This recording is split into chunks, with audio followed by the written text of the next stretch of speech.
Conducting contemporary, meticulous, and innovative research to improve patient care is a cornerstone of the Shriners Hospitals for Children in Portland's mission. Over the years, researchers at the Portland Shriners Hospital have made significant breakthroughs that improve the care and quality of life for millions of children with orthopedic conditions. We are joined today by Dr. Susan Cienko, member of the clinical research team at the Portland Shriners Hospital and current president of the American Academy for Cerebral Palsy and Developmental Medicine. Susan and her team collaborate with physicians and clinicians at the hospital on research studies that examine the efficacy of current treatment options and find new and innovative ways to help children with complex needs. Welcome to Healing Heroes PDX, the podcast series from the specialists at Shriners Hospital for Children in Portland. My name is Prakash Chandran. So, Dr. Cienko, it's great to have you here today. I was hoping that you could start by giving us just a primer on what exactly clinical research is. So clinical research, there are two types of research. There's clinical research, which is more involved with the patient, and there's basic science research, which is more involved with cells or mice or things like that. And so what clinical research is research that evaluates the patient directly, and it has a direct impact for patient care. Okay, and when you say it has a direct impact for patient care, this means that if the study is effective, then maybe it gets published, and if it meets a certain threshold, it goes to inform the treatment of children at the hospital. Is that correct? Definitely. So what we try and do is find out things that make a difference. And so when you do clinical research, you are looking for things that will change them, not things that obviously would make them worse or don't make any improvement for what you do. You really want to change how they are. Yeah, and just expanding a little bit more, maybe you can provide a little history on the clinical research department at the Portland Shriners Hospital. Like, tell us when and how the department was founded. So the department was founded almost 30 years ago, actually. Dr. Michael Sussman, when he came here as the chief of staff, felt like it was really important for us to critically evaluate the treatments that we give, hence clinical research. And so he wanted to make sure that the care that we provided at the hospital had good evidence behind what they did. So they wanted to make sure that if they were going to provide a certain type of brace or a certain type of surgery or a certain type of therapy, that it really made a difference. And so that's why he set up the clinical research department. Yeah, that's really amazing to hear that founding story. Just looking at things today, maybe talk a little bit about how clinical research directly applies to patient care.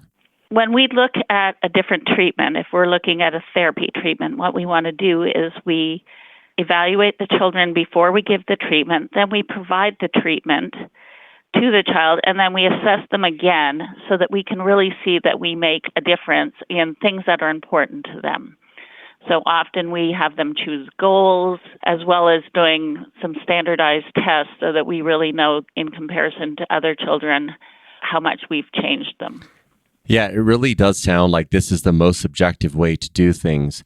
Dr. Cienko, walk us through the process for how this works. I know that there's a research study involved, but who exactly initiates this clinical study and how long do the studies usually last?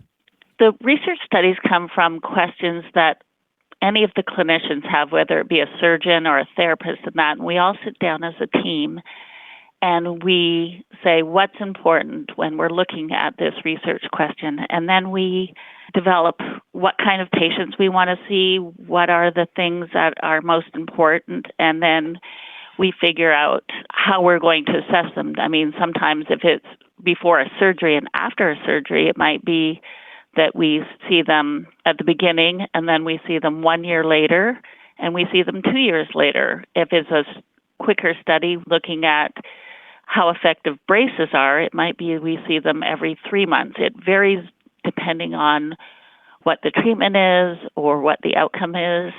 We also have some drug studies going on here for children with Duchenne muscular dystrophy, and those are through our pediatric neurologist. And so those children are seen on an ongoing basis. So it changes. That's the nice thing about research is that your job changes all the time. The outcomes change, the children change, and we get to see them a lot of variety.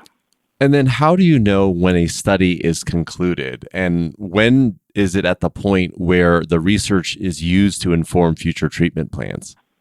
So basically, the way it works is depending on how the study is set up. So if it's set up as a 1-year study or a 2-year study, at the end of that, we look at all the results, and the idea is to publish it so it gets out there in the community and people can use it for future recommendations for the patients. And so then our physicians or our clinicians learn from the results of our study so that when they're advising the patients, they can say, well, we know that this treatment improves your function or changes you this way or that kind of thing. Okay, that makes a lot of sense. And how then are those clinical findings made available to others in the healthcare community? Mostly through the publications or presentations that we do at different meetings. That's the most type of things. Okay. And can you give our audience a sense of the current clinical studies that your department is working on? And I'd even love to hear about notable studies that you've done in the past. Well, things have changed a little bit since COVID, but one of the studies that we were actively involved in was looking at intense therapy for children with cerebral palsy. And we were looking at 2 different types of how it's delivered, whether or not you need to come 6 hours a day, 5 days a week for 3 weeks, or 6 hours a day, 1 day a week for 15 weeks, so that you get 90 hours of therapy.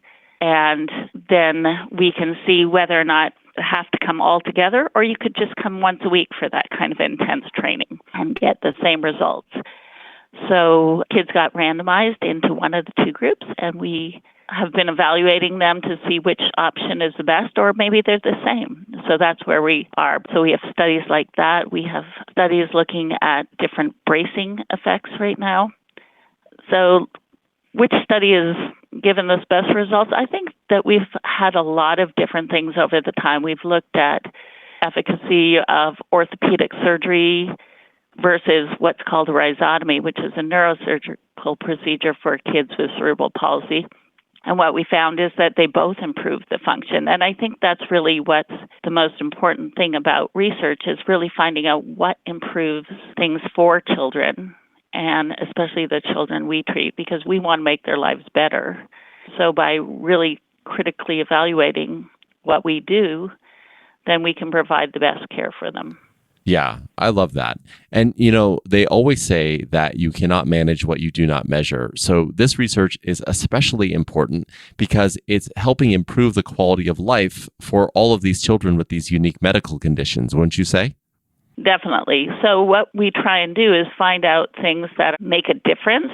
And so when you do clinical research, you are looking for things that will change them, not things that obviously would make them worse or don't make any improvement for what you do. You really want to change how they are.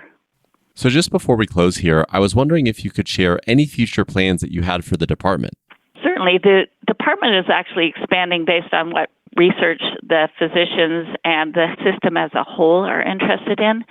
Currently, we are expanding our research to look at sports injuries in children because the Shriners Hospital system has a sports consortium that is starting to look at and critically evaluate the treatments that are given to children following sports injuries. The other aspect that we are expanding is looking at genomics or genetics. The Shriners Hospital system has a huge genomics institute in Tampa, Florida, and we are collecting saliva from patients and their parents so that we can better understand the genetic aspects that might be behind some of the treatment, the children that we see with respect to disabilities. Well, Dr. Cienko, I think it's truly fascinating to hear everything that's going on at the Clinical Research Department at Portland Shriners Hospital. So thank you so much for your time. To get in touch, please call 503-221-3422 or visit us online at portlandshrinershospital.org. That concludes this episode of Healing Heroes PDX with Portland Shriners Hospital. Please remember to subscribe, rate, and review this podcast and all other Portland Shriners podcasts. My name is Prakash Chandran, and thank you so much for listening.